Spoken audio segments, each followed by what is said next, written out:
एक बार की बात है। गांव में एक चरवाहा लड़का रहता था जो भेड़ों की देखभाल करता था। वह अपने काम के प्रति बेहद समर्पित था।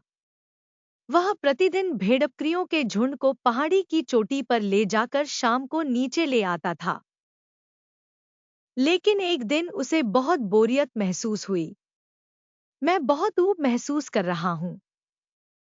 सभी गांव वाले मिलजुल कर काम करते हैं, लेकिन यहाँ भेड़ों की देखभाल करने वाला मैं अकेला हूँ और कोई बात करने वाला नहीं है।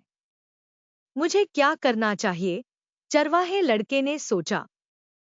अचानक उसे एक दुष्ट विचार आया। वह पहाड़ी के किनारे पर गया और चिल्लाने लगा, मदद करो, मदद करो। यहाँ एक भेड़िया है। वह हमारी सारी भेड़ें खा जाएगा। मदद करो। लड़के के मदद के लिए चिल्लाने की आवाज सुनकर सभी ग्रामीण भेड़ को बचाने के लिए आ गए। लेकिन वहां पहुंचने पर गांव वालों को केवल चराने वाली शांत भेड़ें दिखाई पड़ी। तुम नासमझ लड़के हो।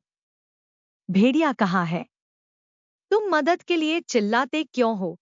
गांव वालों में से एक ने विनम्रता से पूछा। गांव वाले बहुत क्रोधित हुए और चरवाहे लड़के को कोसते हुए वहां से चले गए।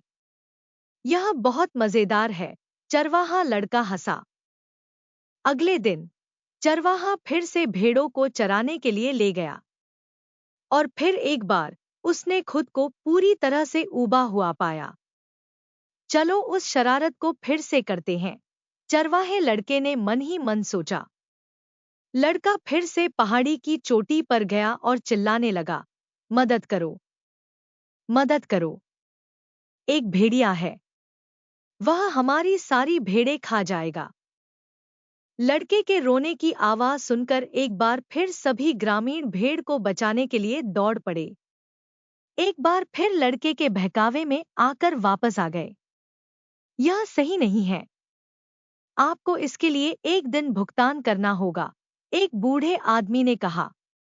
अपने चेहरे पर कोई पछतावा न होने के कारण चरवाहा लड़का अपनी भेड़ों के पास वापस चला गया।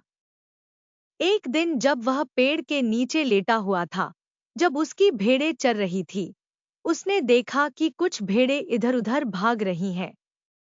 करीब से देखने के बाद उसने देखा कि एक भेड़िया उन्हें देख रहा है। लड़का अचानक पहाड़ी के किनारे भागा और मदद के लिए चिल्लाने लगा, मदद करो, मदद करो।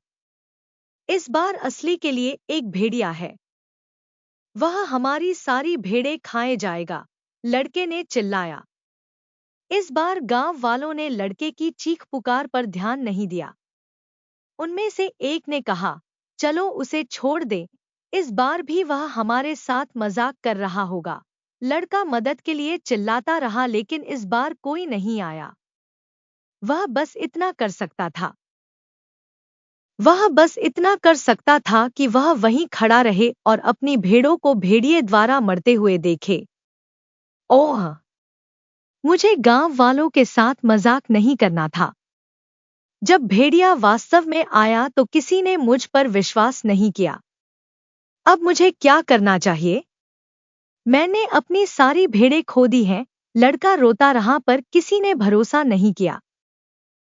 इस कहानी से हमें यह सीखने को मिलता है कि झूठ बोलने की वजह से हम लोगों का विश्वास खोने लगते हैं और समय आने पर कोई हमारी मदद नहीं करता। Subscribe to our channel, join the fun. Kids do well for everyone.